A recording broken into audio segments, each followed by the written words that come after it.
Hey guys, so in this video, we're going to talk about what real estate investors face right now from a tax threat. And I'm calling it the triple threat, which is capital gain, 1031, and step up in basis. These are big deals. Be sure and watch till the end because you're going to learn a lot and you can hopefully make some tax moves before the end of the year. Hey everybody, a lot of you have been asking for the Spanish language version of my real estate investing master course, and I'm happy to announce that it's on sale now.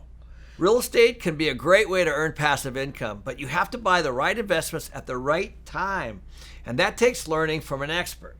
This course explains how to do it. So click the link for more information, and adios for now. So if you've been following the news lately, you probably already know that President Biden plans to increase the income taxes on people who earn more than $400,000 a year. More recently, the administration has announced that they plan on introducing more tax reforms that could potentially drive down real estate investing. Now, the first proposal is an increase in the capital gains tax on those making over $1 million a year. So obviously, I'm calling this the triple threat. So the first thing we're going to talk about is the capital gains tax. So based on the current proposal, what they're saying is that the taxes could go up on capital gains from about 23% to 39.6%. Now that's obviously a pretty steep jump. Okay, so the next threat of the triple threat is what we call the 1031 tax deferred exchange. So obviously Biden's basically saying in his new economic plan that he's going to completely end the 1031 tax deferred exchange on profits over $500,000. So in case you don't understand what that is, the 1031 exchange allows you to sell an asset like a house and avoid taxes on the profits as long as the profits are put into another investment soon thereafter.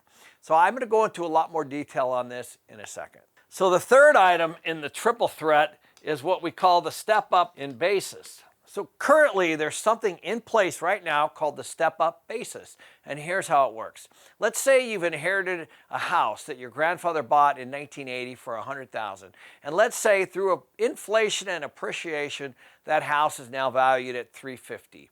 If you were to sell that house a year later for $365,000, the step-up basis would only make a capital gain for, let's say, $15,000 instead of the $265,000.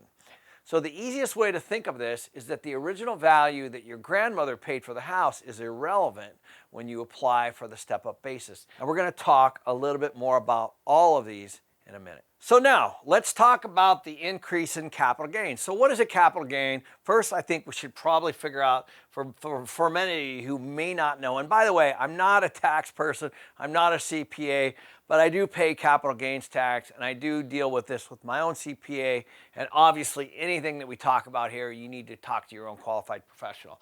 But capital gains is basically occurs when you sell an asset for more than you paid for it. That's what it is. So there's a basis, which is something that you bought, and what you sold it for. The difference is the capital gain, and it's expressed as an equation. So it's capital gain equals selling price minus the purchase price. That's really all it is. So now let's take a look at the capital gains and individual income tax rates as they've gone through the years. So you can see this is in the 1950s right here. And this is 2020. And as you can see, this is the maximum individual tax rate, and this is the maximum capital tax rates. And you can kind of follow these through history based on the different administrations. So as you can see, we're a lot lower right now than we've been, let's say, back in the 50s and 60s, but we're coming out of a lower period, so people are freaking out right now. So obviously, these are just proposals right now. They're definitely going to affect primarily the middle class and the wealthy, but what it will do for sure is it'll definitely curb real estate investing. So the next one is a 1031 tax deferred exchange, and this is actually a pretty big one. What's going to happen here, this will be a massive hit to a lot of brokers. It'll be a massive hit to a lot of people because a lot of times people like to trade up. They like to sell something and then trade up. So here's how a 1031 works.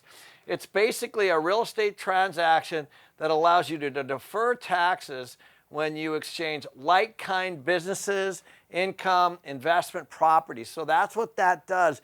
And so what it's going to do, it's going to curb real estate investment. It's going to curb people from selling things. Here's how this delayed exchange works, essentially. So when you sell a property, let's say you sell it over here, then you actually have 45 days to identify a replacement property. So that's how it works. And you can actually identify up to 3. And then the proceeds from the sale, they actually go somewhere else. You can't touch them. And then the exchanger, we actually identify the replacement property.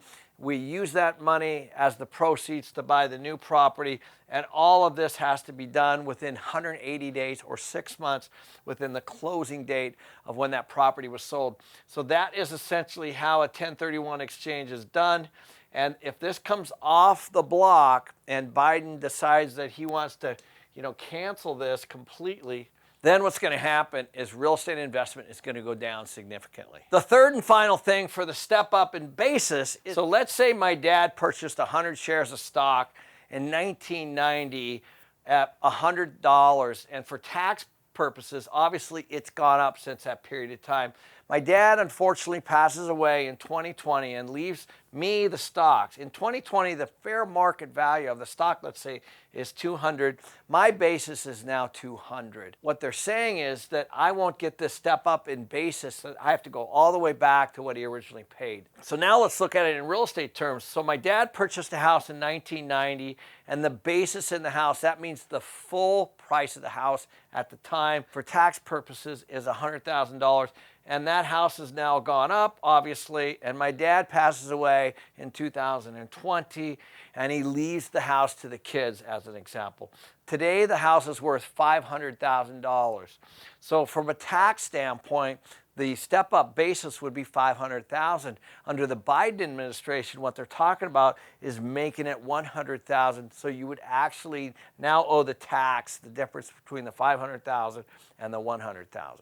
So obviously, the capital gains, the 1031, and the step up in basis are definitely things that you need to be watching for. You definitely need to be talking to your estate planner. You definitely need to be talking to your CPA about how these all might affect you, and potentially even some moves that you can make, because some of these things might go into effect in 2022, and some of these moves that you might want to be making should be made obviously in 2021 if the new law and if the new policy allows.